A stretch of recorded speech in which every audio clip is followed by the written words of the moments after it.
तो यार बोर्ड के बाद लग रहा है ना झटका कि अभी तो हम फ्लेमिंगो विस्तास पढ़ के आए थे, अब हम पढ़ेंगे ग्रामर, वोकैब, आरसी। कैसे करेंगे, अब तक तो करा नहीं, अब करना ज़रूरी है। We have very less time, very little time, जिसमें हमें ये सब कुछ कवर करना है एंड इंग्लिश में हाई बहुत अच्छा स्कोर करना है, because English is going to be added in your cut off, और उससे बचने का कोई रास्ता नहीं है, बिकॉज लैंग्वेज है और लैंग्वेज ऐड होगी ही होगी। सो ये वीडियो में पूरा कवर करेंगे ग्रामर, वोकैब, पर्टिकुलरली वोकैब वाले जितने भी ईडियम फ्रेज और साइनोनियम, एंटोनियम, फॉरेन वर्ड्स, सब कितना रोज़ कितना करना है, कितना टाइम देना है, सब कुछ कवर करेंगे इस वीडियो में। I am Piyush and I am pursuing economics honours from Shri Ram college of commerce, university of Delhi. So let's dive into the video. अगर सबसे पहले रीडिंग कॉम्प्रिहेंशन पर आऊँ, देखो ये आप बहुत पहले से करते हुए आ रहे हो, आपने क्लास 12th का भी एग्ज़ाम दिया है, लगभग उसी लेवल का आएगा, बस MCQs क्वेश्चन आएंगे, वो करने हैं आपको।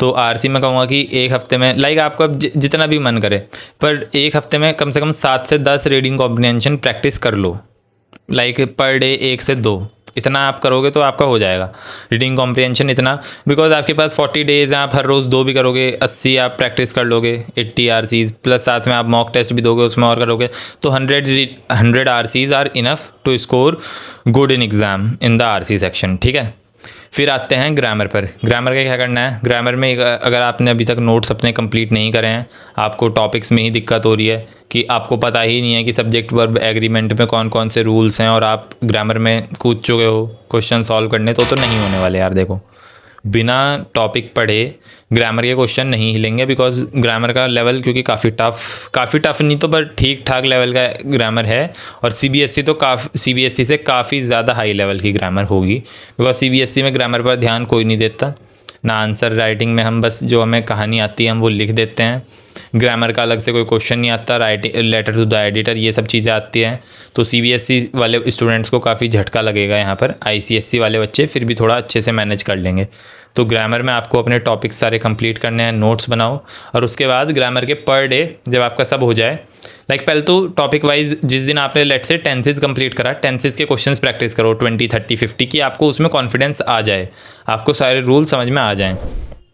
उसके बाद जब ग्रामर आपका कंप्लीट हो जाए, या अगर आपका लेट से कंप्लीट हो रखा है, तो अब आपको पर डे 15 to 20 ग्रामर के क्वेश्चंस करने हैं, मिक्स्ड सारे, जिसमें ग्रामर भी है, नरेशन भी है, एक्टिव सब कुछ होना चाहिए उसमें, सब्जेक्ट वर्ब भी है, सब कुछ। ठीक है, तो ग्रामर ऐसे हो जाएगा, और इतना करोगे तो अच्छे से हो जाएगा बहुत, क्योंकि बहुत ज़्यादा क्वेश्चंस नहीं आते ग्रामर से, लाइक 15-20, 5 से 10 क्वेश्चंस आएंगे ग्रामर से।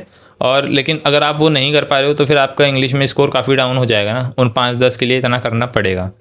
फिर the big elephant, that is vocabulary, because vocabulary verbal ability बोलते हैं इसको।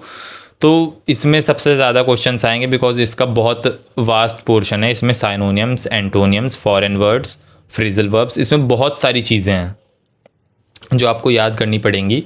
इसमें जो सबसे बड़ी दिक्कत आती है कि यार इसका तो कोई एंड ही नहीं है, तो इनफाइनाइट है, और हम कितने ही वर्ड्स याद कर लेंगे। सही बात है, आप कितने ही वर्ड्स याद कर लोगे, इसलिए पर डे अराउंड 50 का टारगेट लेके चलो, 50 वर्ड्स, और 50 में मिनिमम बता रहा हूँ, 50 करके ही चलो। अगर आपने कुछ नहीं करा है, कुछ कर भी रखा है, तो भी आप जितना कर रहे हो उसे कंटिन्यू रखो, because I know students who are doing around 200-300 words per day. Why? Because उनके बाकी डोमेन सब्जेक्ट बहुत ज़्यादा अच्छे हैं, and they don't need to devote much time to them. वो अपने 3-4 घंटे में बाकी डोमेन्स कंप्लीट कर लें। जो 3 डोमेन हैं उनके दिन के 6-7-8 घंटे इंग्लिश पर जा रहे हैं, बिकॉज इंग्लिश हमने 12th में तो नहीं पढ़ा, उनका सारा टाइम उसी पर। अब आप उनसे कम्पीट करोगे इंग्लिश में तो आप पीछे रह जाओगे, तो इसलिए 50 तो लेके ही चलो कम से कम। ठीक है, 50 वर्ड्स। और अगर सोर्स में बताऊं तो सोर्स रुबाइका मैम की वोकैब वाली सीरीज़ देख लेना, शिप्रा मिश्रा मैम है उनकी वोकैब वाली सीरीज़ देख लेना। अब कोई बुक नई स्टार्ट मत करना, पहले से WPME या वोकैब वॉल्ट पढ़ रहे हो तो उसे कंप्लीट कर सकते हो, वरना अभी मैं ज़्यादा प्रेफरेंस दूंगा लेक्चर्स को। ठीक है, ये काम करना है वोकैबलरी में। तो वोकैब मैंने बताया आपको 50, इस 50 को इंक्रीज़ करना ही करना है, क्योंकि इस 50 में बिकॉज मैं सब कुछ इंक्लूड कर रहा हूँ, ईडियम, फ्रेज, साइनोनियम, एंटोनियम और फॉरेन वर्ड सब कुछ। तो ये 50 काफ़ी कम है, इसको 100 तक लेके जाना है धीरे धीरे करके। 1 हफ्ते के अंदर अंदर ये 100 हो जाना चाहिए। 1 हफ्ता मतलब 7 अप्रैल तक आप पर डे 100 वर्ड्स कर रहे होने चाहिए। ठीक है, तो हमने RC कर लिया, ग्रामर कर लिया, वोकैब कर लिया। इतना करने के बाद इंग्लिश में अगली चीज़ है टाइम मैनेजमेंट। जिसमें आपको उतनी दिक्कत तो नहीं होगी। एक दिक्कत जहाँ पर हो सकती है that is reading comprehension, because कभी कभी काफ़ी ज़्यादा डेप्थ वाला आ गया, उसमें आपको बहुत टाइम लग रहा है। तो इसलिए मैं एडवाइस करूँगा कि आरसी से स्टार्ट मत ही करो, बिकॉज उसमें अगर आप शुरू में उलझे, अगर आप उसमें उलझ गए तो फिर समझो पूरा पेपर बर्बाद हो सकता है।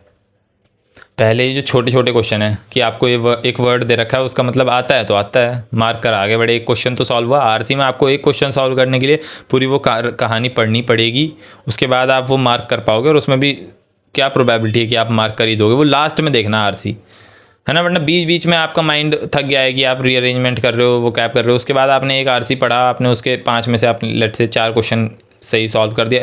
क्योंकि देखो यार, हमें पता रहता है कि हम क्या चीज़ सही सॉल्व कर रहे हैं, सही हमने मार्क करा है, हमें ये पता है। जो तुक्का लगाया हमें वही पता है कि यार ठीक है, मैं इस पर इस लेवल का तुक्का मार दे रहा हूँ। एक होता है बिल्कुल ब्लाइंड गैस, 4 में से कुछ समझ में नहीं आ रहा है तब भी तुक्का मार दिया। ऐसा मत करना, जहाँ पर लगे कि हाँ 2 में से 1 करा जा सकता है वो करना फिर भी बेनिफिशियल है उससे जो आप बिल्कुल अंधाधुंध तुक्का मार रहे हो। और गाइज कुछ आसान टॉपिक्स भी हैं, पैराजम्बल्स हैं, थोड़ी बहुत प्रैक्टिस से, क्योंकि आप उसमें अच्छा स्कोर कर लोगे, उसकी रोज़ उसमें कुछ अलग से प्रैक्टिस करने की ज़रूरत नहीं है, मॉक टेस्ट दोगे उतने से हो जाएगा, ठीक है। और बाकी यही है, जितना भी है इतना कर लोगे अगर, क्योंकि इतना 40 दिन है हमारे पास, इन 40 दिनों में जितना मैंने बताया अगर इतना कर लिया, और बाकी आप मॉक टेस्ट दोगे आपको खुद पता चल जाएगा। मॉक टेस्ट में अपना एरर जब एनालाइज करोगे, कहाँ किन टॉपिक्स में गलती हो रही है, अराउंड 10 अप्रैल से स्टार्ट कर देना, बिकॉज इंग्लिश में तो वोकैब का कोई एंड ही नहीं है, आरसी आपको आता ही है। और बाकी ग्रामर आपका जब कंप्लीट हो जाए उस दिन से मॉक्स देना स्टार्ट कर देना, आपको पता चल जाएगा आप कहाँ स्टैंड कर रहे हो और आपको कहाँ तक पहुँचना है। इंग्लिश में एक आइडियल स्कोर अराउंड 230 रहता है।